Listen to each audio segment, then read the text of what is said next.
Kita pulang kembali menghadap Allah dalam kondisi suci, ya kita harus banyaklah membersihkan diri kita. Konsultasi kepada ibu, intinya banyaknya masalah apa sih, Bu? Memang awalnya kita lihat laki-laki yang berselingkuh kan, kesini perempuan makin banyak yang berselingkuh. Ya, tidak boleh merasa aku paling benar, aku paling berjasa, sibuk antara satu dan lainnya menyalahkan.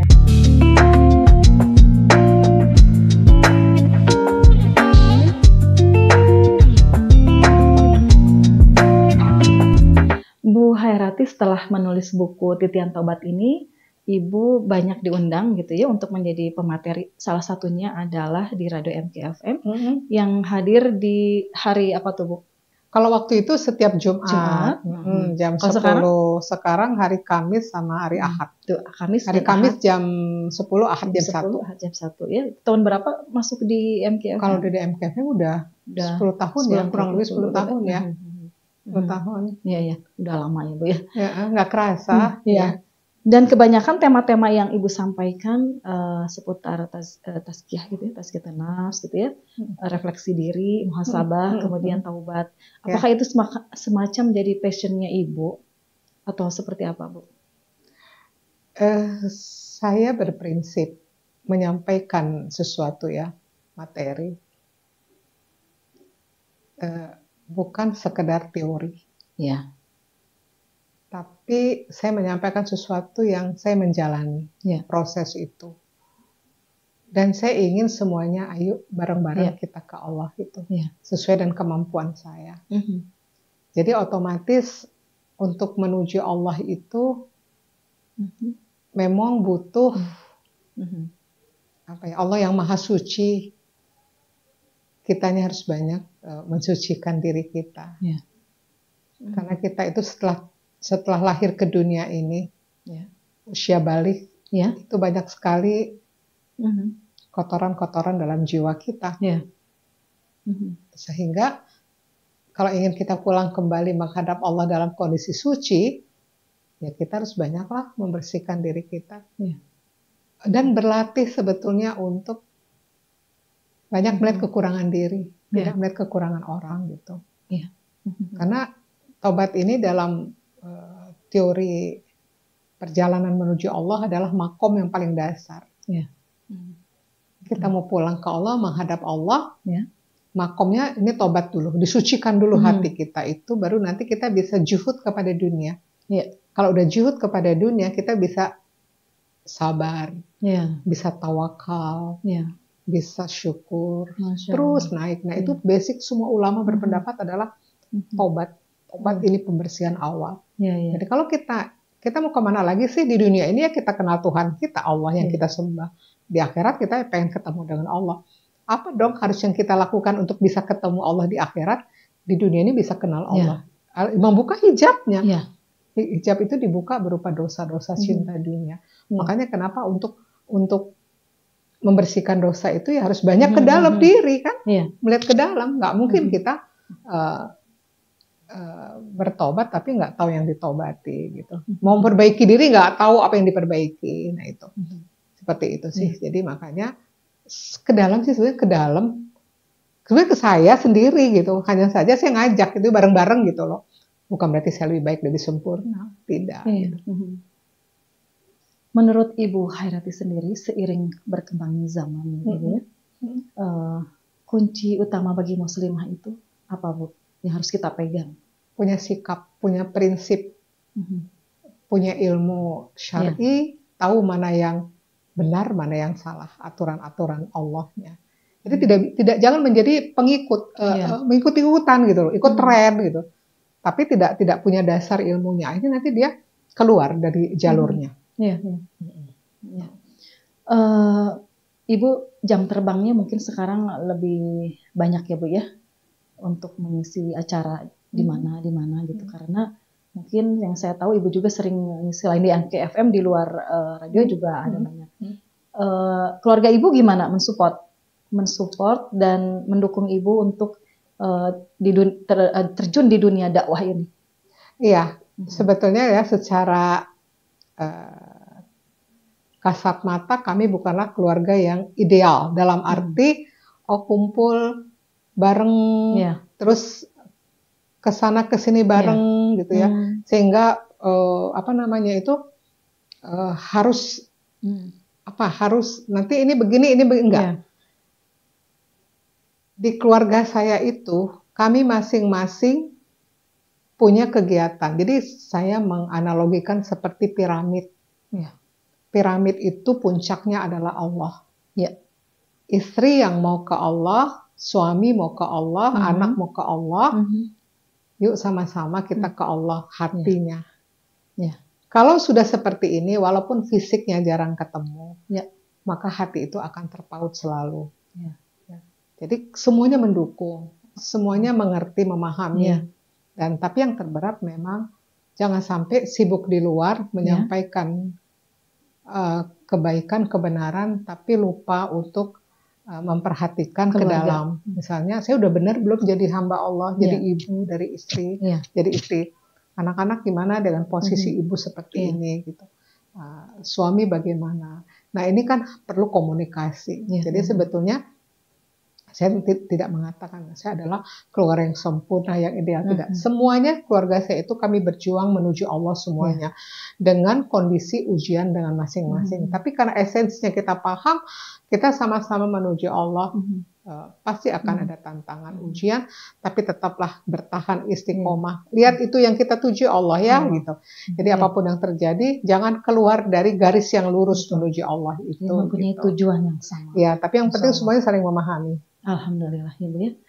Nah Ibu Khairati, saya tahu Ibu juga selain di MKFM banyak sekali orang-orang ya yang ingin curhat, ingin konsultasi dengan Ibu Khairati gitu ya. Sebenarnya permasalahan dari setiap yang konsultasi kepada Ibu, intinya banyaknya masalah apa sih Bu yang dicurhatkan itu? Kalau dari masalah, kalau masalah itu adalah memang kalau ya dari dulu ya, dari tahun saya megang Muslimah Center itu adalah perselingkuhan. Perselingkuhan paling banyak. Memang awalnya kita lihat laki-laki yang berselingkuh kan, kesini perempuan makin banyak yang berselingkuh, dan tingkat perceraian juga semakin meningkat gitu ya. Dan itu perceraian ketidakcocokan, kemudian ekonomi tidak cocok. Kenapa baru sekarang tidak cocok dulu? Kenapa cocok gitu ya? Tapi inti dari semua itu adalah pertama niat menikah itu apa? Nikah itu mau kemana sebetulnya? Yang kedua mengagungkan cinta makhluk. Itu juga menjadi rontoknya cinta kepada Allah. Dan dari semua itu lagi adalah tidak mengenal Allah, tidak mengenal Allah, tidak meyakini Allah. Dan tidak mengerti mau kemana sih hidup ini. Kan nikah itu ibadah. Betul. Ya, kemudian baru berikutnya persoalan-persoalan ke bawah. Anak-anak generasi berikutnya. Orang tua dengan anak, anak menantu, dan seterusnya. Dan ujian itu tidak sekedar antar sesama ya. Bisa juga dari yang, ya karena efek ketidaknyamanan secara psikis itu berdampak kepada kemana-mana gitu. Nah, mau tidak mau ya kembali ke Allah. Sudah. Inilah yang saya bawa. Kenapa? Ayo kita ke Allah yuk. Bareng-bareng yuk. Hanya dialah satu-satunya yang bisa menyelesaikan masalah kita gitu. Jadi kalau saya kan mengajaknya tuh ke tauhid gitu ya. Jadi nggak ada yang lain gitu. Syariatnya ya kita jalan gitu ya. Tapi Allah itu yang harus kita pegang kuat gitu. Itu sih. Jadi persoalannya adalah tidak mengenal Allah, ibadah yang tidak serius gitu ya, tidak menjalani apa yang seharusnya aturan Allah. Sehingga tidak ada kepuasan ya. Ya, karena itu hawa nafsu kan, ketidakpuasan itu hawa nafsu gitu loh. Tidak bisa kendalikan nafsunya, jadi dia mendahulukan selain Allahnya gitu. Dari semua masalah apa yang Ibu resepkan? Sebenarnya kalau kita sederhanakan, semua permasalahan itu sebenarnya resepnya ini hanya satu, apa itu Bu? Atau taubat itu sendiri atau gimana? Iya, obat dari segala persoalan hidup adalah taubat. Kenapa? Karena apa yang kita alami, yang kita rasakan, ya musibah, bencana, masalah itu akibat dari perbuatan kita.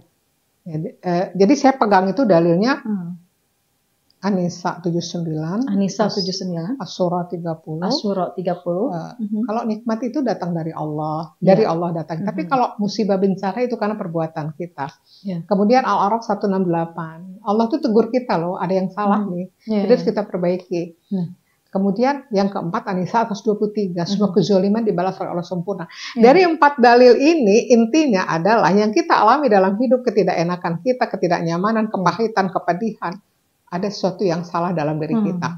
Sehingga harus melakukan muhasabah, evaluasi diri, introspeksi diri, temukanlah mana kezaliman yang kita lakukan, ya ke Allah, ke manusia, mana kesalahan perbuatan yang kita lakukan, sehingga Allah tuh tegur kita. Itu kunci dari segalanya. Nah, jadi kalau orang konsultasi, curhat, diajak ke situ, itu nggak semuanya siap, Teh.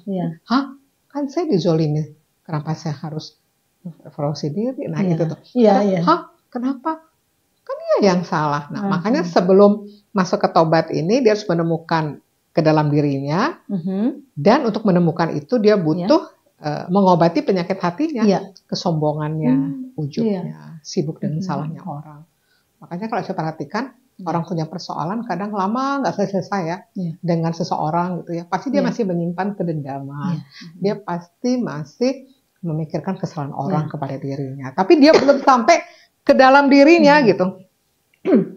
Jadi harus sampai saya sendiri kadang berpikir kalau ada masalah gitu ya Teh ya, saya mikir gini, ya Allah, yang mana lagi ya Allah, salah saya, dosa saya yang mana lagi ya Allah, tolong bukakan gitu. Karena kita merasa itu tadi bertobatlah dari sudah merasa bertobat. Rasanya udah melakukan ini, kenapa sih masih kayak gini aja? Nah, itu kan ujian hati juga. Takutnya kita suudzon ke Allah. Banyaklah Teh yang harus digali, nggak sekedar dosa-dosa yang nampak. Justru yang PR kita bersama adalah yang tidak kelihatan itu, yang halus itu. Makanya kalau orang mantan PSK gitu ya, atau orang yang berlumur dosa, dia mau bertobat itu lebih gampang kalau dia sudah merasa hina dan kotor. Tapi kalau yang ilmu agamanya banyak, dia tahu segalanya, terus dia punya persoalan hidup yang berat gitu ya, kita ajak untuk muhasabah, aku salah apa ya? Perasaan aku tuh udah baik-baik loh, amalanku udah merasa gitu sombong. Merasa, nah itu yang membuat dia tidak menemukan titik kesalahan, itu menjadi sumber masalah. Gitu. Masya Allah.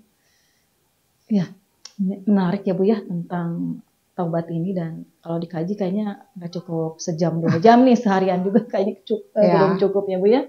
Nah Bu, sekarang dalam konteks keluarga ya Bu ya, menurut Ibu gitu,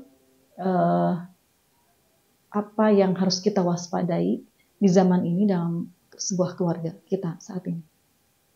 Yang diwaspadai apa? Ya informasi yang kita tidak saring, dan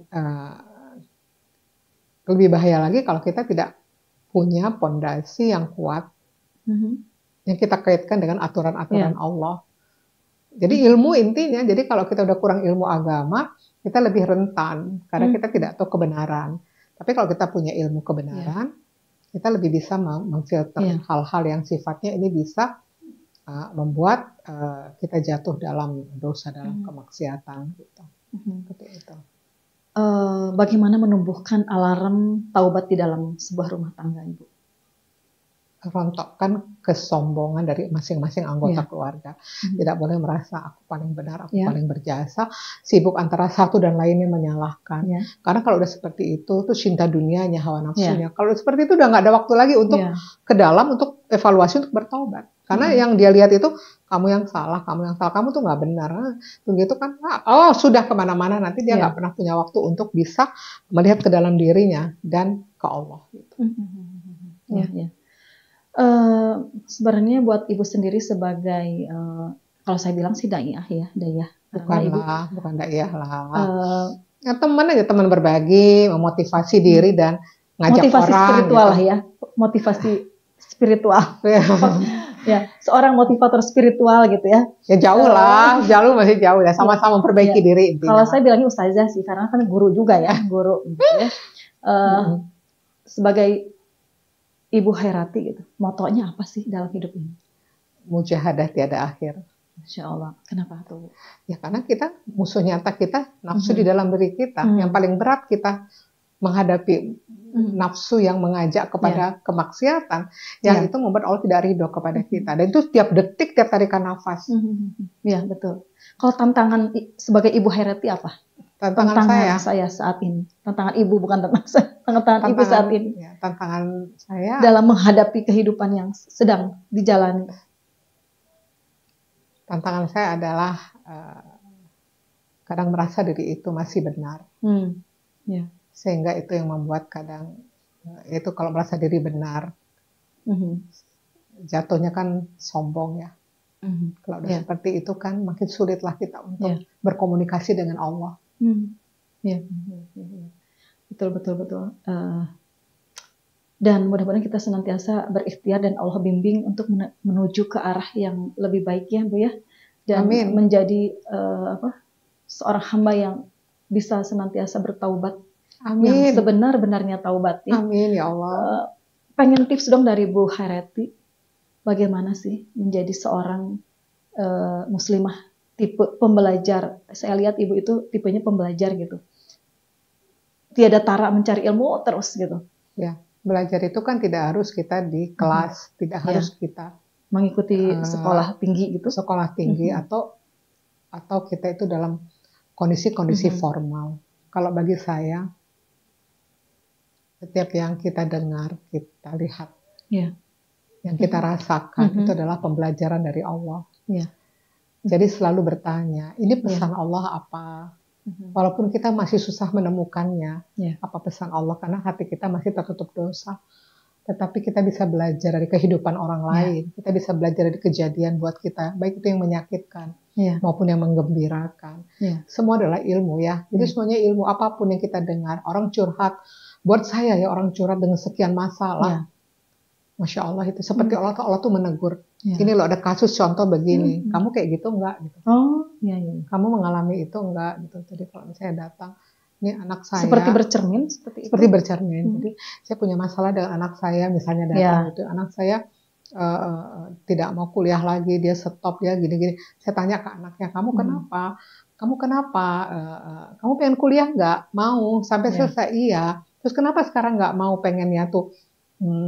Berhenti, kenapa? Habis sih mamaku tuh kalau ketemu keluarga pengennya saling pamer-pamer. Lulusan apa anak kamu? Lulusan apa anak kamu? Saya nggak suka saling membangga-banggakan, dia bilang begitu. Yang kedua, ada anak-anak yang bandel susah diatur gitu ya. Anaknya ditanya kenapa begitu? Soalnya ibuku tuh sibuk banget orangnya. Jadi aku tuh kurang perhatian. Jadi aku sekarang perhatiannya dari laki-laki aja. Itu kan cermin. Ya Allah, aku tuh ke anakku kayak gimana ya? Ya Allah, aku tuh ibu udah bener nggak ya gitu. Khawatir juga ya. Iya, pastilah kita itu tuh semuanya adalah tidak kebetulan orang datang bercerita tentang persoalannya. Sebagai teguran juga bisa jadi buat kita. Teguran kita, pengingat kita supaya kamu tuh wanti-wanti lah, jangan begitu antisipasi. Walaupun ujungnya adalah tetap obatnya adalah senjatanya adalah taubat, karena masalah itu muncul dari akibat perbuatan kita. Terus kita temukan, kita cari. Nah, menemukan itulah yang tidak mudah bagi setiap orang. Saya salah apa ya? Perasaan saya itu udah benar ya? Kenapa ya? Kadang gini, suami saya itu dulu misalnya orangnya soleh, tanggung jawab, tiba-tiba dia selingkuh. Dia itu ya Allah ngasih uang habis kepada perempuan. Nah, seperti itu. Nah, akhirnya apa ini? Berarti kan ada sesuatu. Nah, sesuatu itu apa? Yang kadang deteksinya itu tidak gampang. Tidak gampang. Malah menyalahkan. Tidak berintrospeksi pada diri sendiri. Padahal kita banyak yang sekian puluh tahun menikah, bagus, harmonis. Tiba-tiba ada ujian. Ini apa? Oh, bisa jadi terlalu cinta ke suami. Oh, bisa jadi merasa berjasa kepada suami. Oh, selama ini bergantung banget sama suami. Allah cemburu. Allah ingin hanya akulah di hatimu. Kenapa begitu banyak makhluk di hatimu?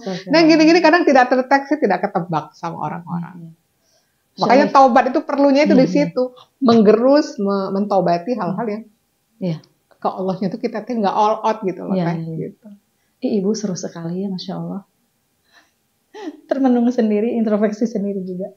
Ibu kapan mau buat buku lagi? Ada niat nggak? Pengen banget. Sebenarnya catatan udah banyak ya, tulisan-tulisan udah banyak, cuman tinggal dibukukan itu kapan. Ya berdoa kepada Allah, nanti mudah-mudahan ada takdirnya. Ada hubungannya dengan taubat lagi atau berbeda?